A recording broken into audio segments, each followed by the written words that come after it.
Bismillahirrahmanirrahim. Miracle of Palm Tree. Narrated by Mother of Believers Hadrat Aisha Siddiqa and Salama that the Holy Prophet ﷺ used to deliver sermons with a palm tree. A pulpit was built for the Holy Prophet ﷺ.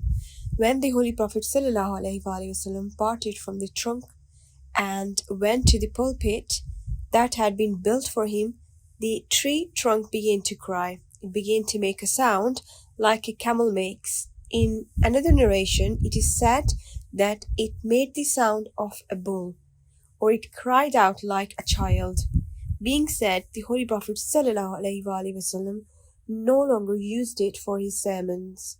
The Holy Prophet ﷺ came down from the pulpit and embraced the tree trunk. It was sobbing like a child, being calmed down as soon as he ﷺ embraced.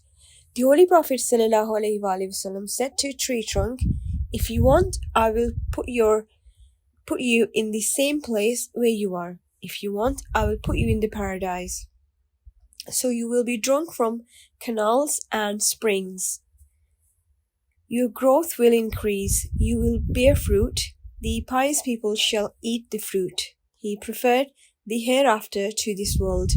The Holy Prophet ﷺ said, "If I did not cling to it, tree trunk would cry till the doomsday." He ﷺ said, "Do not blame it.